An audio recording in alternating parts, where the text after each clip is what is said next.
अब जो प्रिज्म होगा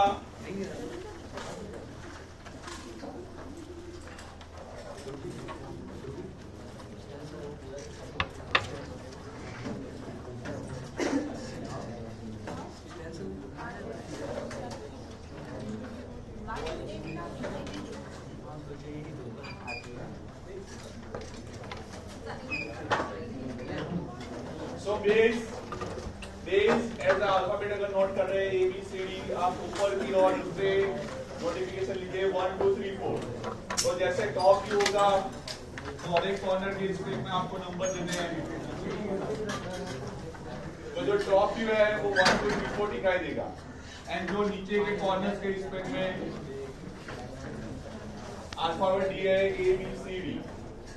तो इस तरह से अगर प्रिज्म है तो कॉर्नर पे दो नाम देने होंगे। ये टॉप व्यू है, सो जो भी नोटिफिकेशन दिखेंगे वो विदाउट डैश होने चाहिए। नाउ अब उसका फ्रंट व्यू ड्रॉ करना है। तो फ्रंट व्यू के रिस्पेक्ट में बेस है अल्फाबेट है A point A dash, it is B dash, similar point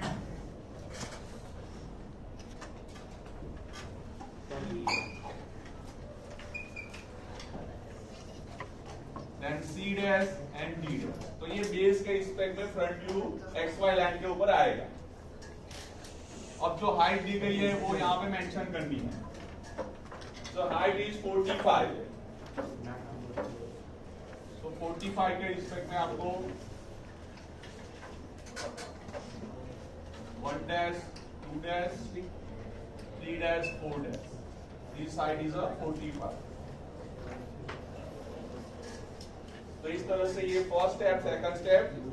first step as a square, top view and front view with respect to the rectangle shape with the 30 by 45 rectangle. अब tilting angle कहा गया है making 45 degree to vertical plane and axis of the prism make 60 degree to HP. तो जब यहाँ पे axis को tilt करना है, रेफरेंस है एक्सिस, लेकिन पहले नोटिफिकेशन लिखा हुआ है वर्टिकल प्लेन। वर्टिकल प्लेन का एंगल 45 है। तो वर्टिकल प्लेन के रिस्पेक्ट में जो फिफ्थ स्टेप हमें ड्रॉ करना है, लेकिन यहाँ पे एंगल फर्स्ट अप्लाई करना है एचपी के साथ एंगल। जैसे हमने आगे प्लेन में भी किया था एक्सरसाइज कि यहाँ इनिशियल से वो होता था, ये second step, then third step में एचपी के साथ कितना एंगल लिया हो वो अप्लाई करना है। भले ही सीक्वेंस में वर्टिकल प्लेन का पहले लिखा हो, तो ऊपर की ओर एचपी के साथ एंगल है वो अप्लाई करना है। फिर यहाँ फोर्थ स्टेप नीचे की ओर आएगा। फिर फिफ्थ स्टेप में जो आपका रेफरेंस दिया हुआ है फोर्थ स्टेप को टिल्ट करना है, और वो एंगल होगा वर्टिकल प्लेन के साथ एंगल। यहाँ पे जो आप टिल्ट करेंगे उसका रेफरेंस के रिस्पेक्ट में ऊपर की ओर लेना है। तो यहाँ एचपी के साथ एंगल 60 डिग्री कहा गया है। तो एक्सिस 60 है तो बेस 90 माइनस 60 करना है। जो भी एंगल दिया है एचपी के साथ थीटा, तो 30 डिग्री है वो बेस रखनी है। कौन सी बेस? जो हॉरिजॉन्टल प्लेन है उसके रिस्पेक्ट में। तो यहाँ पे जो पॉइंट आएगा C dash D dash, projection of solid में जो ऑब्जेक्ट है उसको राइट साइड टिल्ट करना है। तो ये जो बेस होगी वो बेस 30 डिग्री रखनी है। अब सी से या A dash B dash and C dash D dash का डिस्टेंस यानी कि 30 mm डिस्टेंस लेना है और इसके अकॉर्डिंगली मार्क करना है। So it is a dash D dash. अब जब परपेंडिकुलरली मिडल पॉइंट फाइंड करके एक्सिस ड्रॉ करेंगे तो ये एक्सिस 60 डिग्री पे होगी, जो कंडीशन कही गई है। अब हमें जो C से 3 एंड D से 4 लाइन ड्रॉ करनी है, ये लाइन एक्सिस के पैरेलल होनी चाहिए या बेस से परपेंडिकुलर। इसके अकॉर्डिंगली सामने ए डैश एंड बी डैश से वहां से भी आपको लाइन ड्रॉ करनी है। इसकी हाइट 45 होनी चाहिए। 45 यानी इतनी रेफरेंस देना है, यहाँ पे आके मार्किंग करें। जो आपको मार्किंग मिलेगा उसके अनुसार लाइन ड्रॉ करनी है।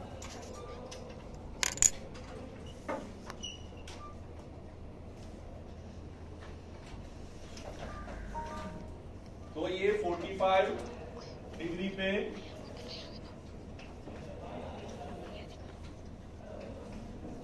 सॉलिड को टिल्ट करो।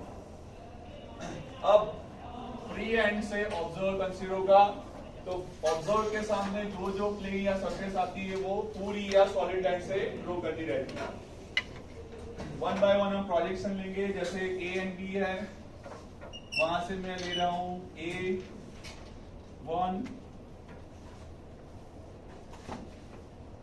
A1, यहाँ पे B1,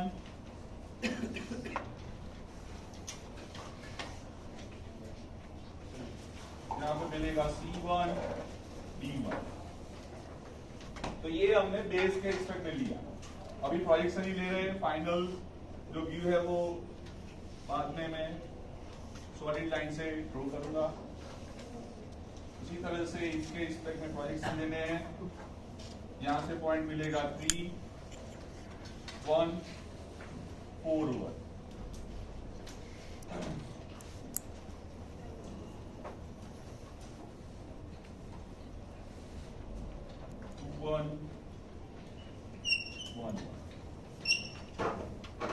ओके, सॉलिड के जो प्रॉब्लम है, पहले बाउंड्री आउटर जो लाइन है या पॉइंट से वो कनेक्ट करने हैं। जैसे कि ए से बी, देन बी से सी, ए से डी, 3 से 4, देन 2 से 3 एंड 4 से 1। अब आउटर बाउंड्री पहले ड्रॉ करनी है। उसके बाद आपको फ्री हैंड है, उसके ऊपर कौन से नंबर्स है वो देखिए, या जो भी नोटिफिकेशन है वो देखिए। यहाँ पे नंबर्स है, नंबर वाले कॉर्नर है वो डायरेक्टली रिप्रेजेंट हो रहे हैं। तो 1, 2, 3, 4 वाली जो सरफेस है वो सॉलिड करनी है, यानी ये सरफेस दिखेगी ऑब्जर्वर। कौन सी कॉर्नर हाइड हो जाता है, सी से डी वाला, तो उसके अकॉर्डिंगली यहाँ पे डैश लाइन करनी है।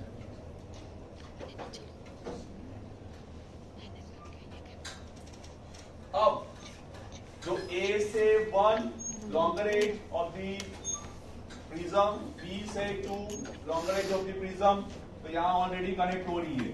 B से 2, A से 1, उसी तरह से C से 3, D से 4, तो यहां पे है C से 3, D से 4, तो वो सॉलिड लाइन से कवर हो जाती है। अगर कोई ऐसा एजी से अंदर की ओर हो रही है, यहाँ पे अंदर की ओर आ रही है, तो उसको डैश लाइन से दिखाना रहता है। जो 3rd नंबर का प्रॉब्लम है उसमें हम देखेंगे।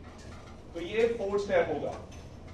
यहाँ पे ध्यान देना है कि जो ये एज है सी से डी वाली बेस की, उसके ऊपर टिल्ट हो रहा है और वो एज डैश लाइन से ड्रॉ करनी है। अब वर्टिकल लाइन के साथ एंगल अप्लाई करना है, लेकिन उसके लिए कौन सा रेफरेंस देना है, the edge on which it is resting on HP, यानी कौन सी एज के ऊपर टिल्ट हो रहा है, CD। वो CD को टिल्ट करना है 45 डिग्री पे। Draw the projection of the prism when base is near to the observer.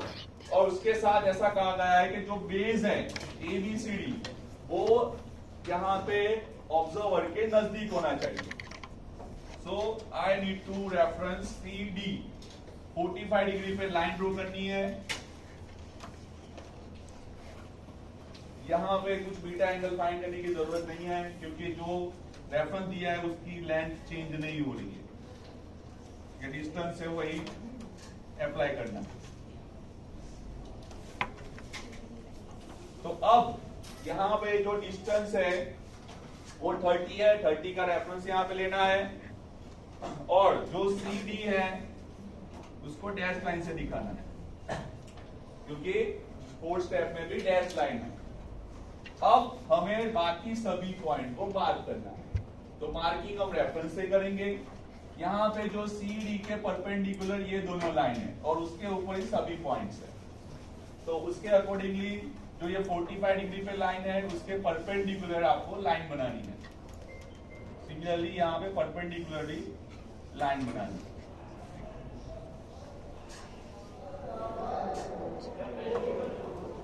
अब हम क्या करेंगे, C से 3, C से 3।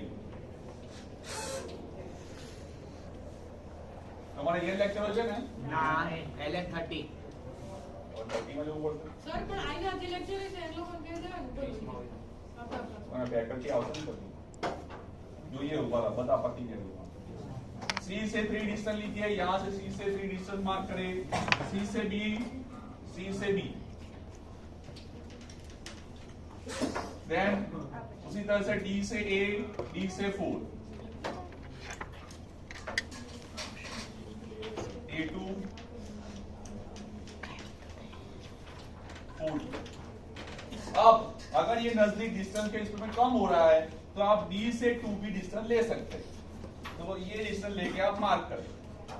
तो यहाँ पे 2 2 यानी यहाँ पे 1 2। ये नोटिफिकेशन क्यों लिखा, क्योंकि अलग से पॉइंट आपको रिप्रेजेंट हो। तो हमने सभी पॉइंट यानी इसको हमने 45 degree with the ACD line के रिस्पेक्ट में टिल्ट करवाया। अब हमें ये लाइन को कनेक्ट करें, इसको मुझे रेफरेंस देना है। आप इसको रेफरेंस फोटो खींच लेगा और हम उसके बाद 30 में जाते हैं। ओके, अब हमें पॉइंट सेट करवाना है। जैसे कि यहाँ पे CD है तो यहाँ है C पॉइंट, C2 डैश, ये D2 डैश,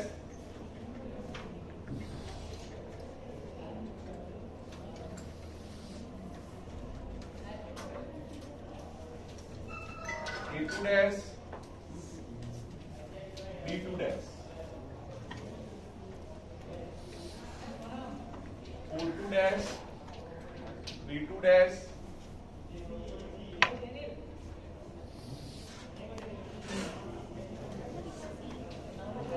2 डैश,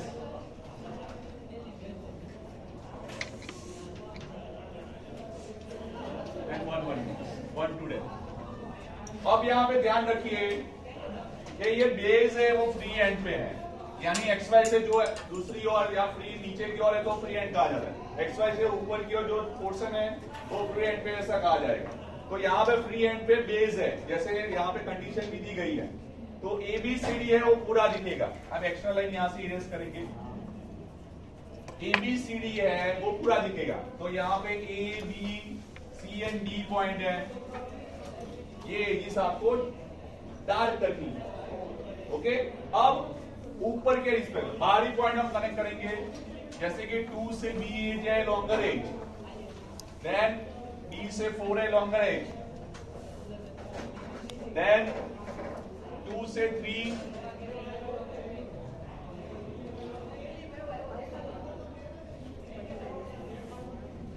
1, then 1 से 4 is outer edge and 1 से 2। तो ये आउटर एज मैंने कनेक्ट की, पहले बाहरी लाइन मैंने कनेक्ट कर दी, बाहरी पॉइंट। अब अंदर का कौन सा पोर्शन है, जैसे कि आप टिल्ट करेंगे तो यहां से मालूम होता है कि अंदर के पॉइंट 2 से 3, 3 से 4, ये जो एज है वो डैश लाइन आएगी। अब उससे जुड़ने वाली जो लॉन्गर एज है वो भी डैश लाइन करनी है, यानी कि 3 से C वाली। देन A से 2, A से 1 यहाँ पे है जो ऑब्जर्वर के नजदीक है। तो A से 1 वाली एज वो आपको सॉलिड करनी है। तो इस तरह से ये ऑब्जेक्ट का आंसर मिलेगा। इसमें ऊपर की सरफेस में तीसरा जो पॉइंट है वो अंदर की ओर आएगा और इसकी मदद से 2 से 3 डैश लाइन, 3 से 4 डैश लाइन होनी चाहिए। एंड C से 3 वाली एज है लॉन्गर एज, वो डैश लाइन होनी चाहिए। तो इस तरह से ये ऑब्जेक्ट का आंसर मिलेगा। तो आप रेफरेंस दीजिए और सही तरह से बनाना है। जस्ट गो टू द, इसके बाद